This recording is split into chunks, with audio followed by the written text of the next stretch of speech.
اینٹیں پختہ ہو جائیں، اب انہیں جوڑنا ہے، سیمنٹ سبسٹنس چاہیے، وہ قرآن ہے، یہ جوڑے گا تم.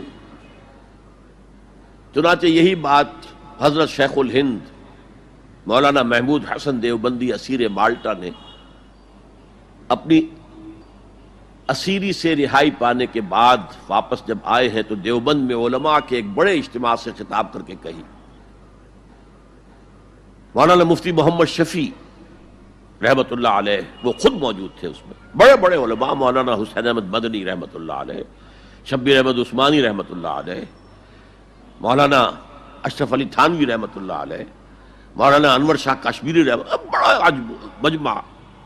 اور کہا حضرت شیخ الہند نے ہم نے تو اپنی اسیری کے 4 سالوں کے دوران جتنا غور کیا تو ہماری اس وقت کی امت کی زبوں حالی کے 2 سبب سامنے آئے. مولانا مفتی شفیع لکھتے ہیں، ان کی کتاب وحدت امت کے نام سے، کہتے ہیں کہ پورا مجمع ہمہ تن گوش ہو گیا کہ یہ شیخ الشیوخ استاد العلماء عمر کے اس آخری درجے میں اس حد پر آ کر اب نیا سبق کون سا سیکھ کر آیا.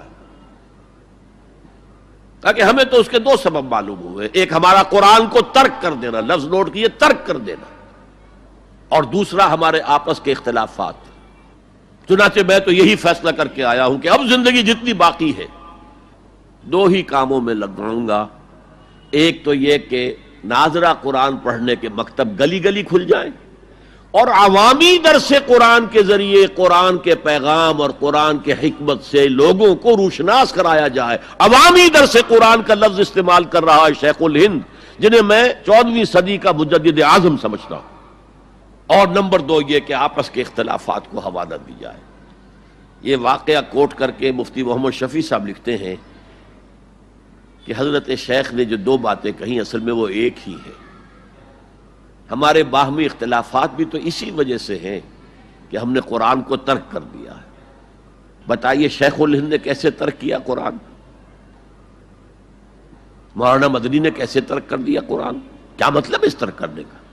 حال تو یہ ہے کہ مولانا مدنی رحمت اللہ علیہ، حالانکہ وہ تو گرفتار نہیں ہوئے تھے، وہ تو والنٹریلی اپنے شیخ کی خدمت کے لیے گئے ہیں ساتھ، اور اس حد تک ان کی وفاداری اور ان کی خدمت گزاری کہ رمضان کا مہینہ آیا تو حضرت شیخ الہند نے حسرت کے ساتھ کہا زندگی میں یہ پہلا رمضان ہوگا کہ تراویح میں قرآن نہیں سن سکیں گے. اس لیے کہ نہ شیخ الہند حافظ تھے، نہ مولانا مدنی حافظ تھے، اور تیسرے ان کے ساتھ ایک اور تھے، ان کا میں نام بھول رہا ہوں، وہ سرحد کے پٹھانوں میں سے تھے،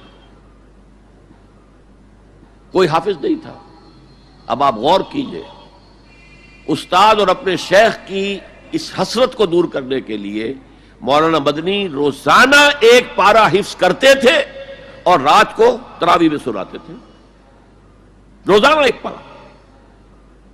اور یہ انہونی بات نہیں ہے، جب ساری زندگی قرآن ہی سے شغف رہا ہے تو وہ ہے تو صحیح ذہن میں، اب صرف ان کے لنکس ملانے ہیں آپس میں، اور کیا ہے. اصل میں قرآن کو ترک کرنے کا مطلب کیا ہے؟ وہ اصل میں ایک اور بہت بڑے عالم دین کی بات سنیے آپ، مولانا سید انور شاہ کشمیری رحمت اللہ علیہ، جو دیوبند سے آ کر آپ کے قریب میں ڈابھیل میں انہوں نے مدرسہ قائم کیا تھا. وہ ایک مرتبہ قادیان میں ایک جلسہ علماء کیا کرتے تھے ہر سال رد قادیانیت کے لیے. تو ایک سال اسی طرح وہاں علماء جمع تھے. اب جس نے یہ واقعہ بیان کیا ہے اس کا نام میرے ذہن میں اس وقت نہیں ہے، کہ میں صبح مولانا انور شاہ کشمیری رحمت اللہ علیہ کی خدمت میں حاضر ہوا تو دیکھا کہ غم کی تصویر بنے بیٹھے ہیں، بہت اداس، غمگین. میں نے پوچھا حضرت کیا معاملہ ہے، کوئی خاص سبب ہے؟ فرمایا بھائی کیا سبب ہے، یہ سوچ رہا ہوں کہ اپنی زندگی عمر ضائع کر دی. میں نے کہا حضرت آپ نے زندگی ضائع کر دی، عمر ضائع کر دی؟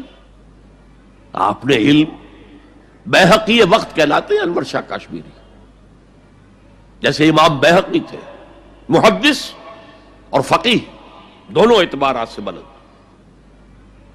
تو آپ نے پڑھنے پڑھانے میں، سیکھنے سکھانے میں ساری عمر گزار دی، تو آپ کی زندگی ضائع کیسے؟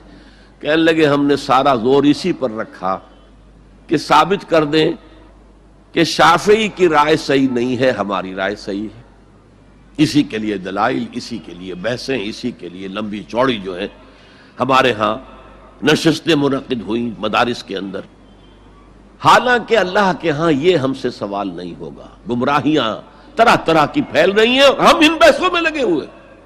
حالانکہ زیادہ سے زیادہ یہ کہا جا سکتا ہے کہ قول اصحابنا ثواب محتمل الخطا، اور جو قول دوسروں کا ہے وہ خطا ہے محتمل الثواب.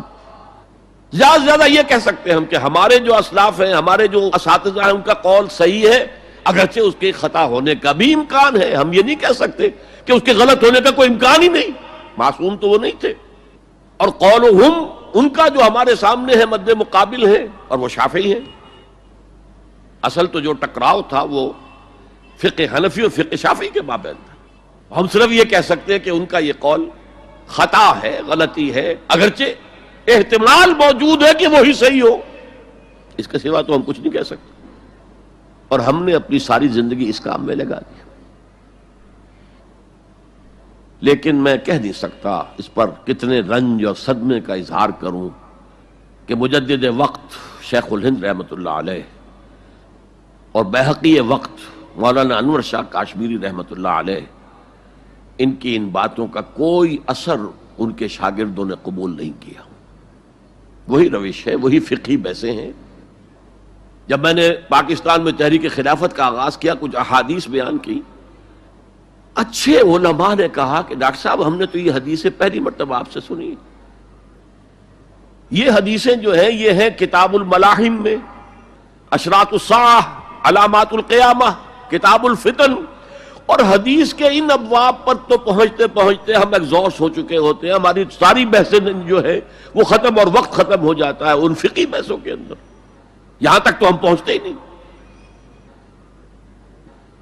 بہرحال دوسرا نقطہ جیسا کہ میں نے عرض کیا، پہلا اینٹیں پکاؤ، مضبوط کرو.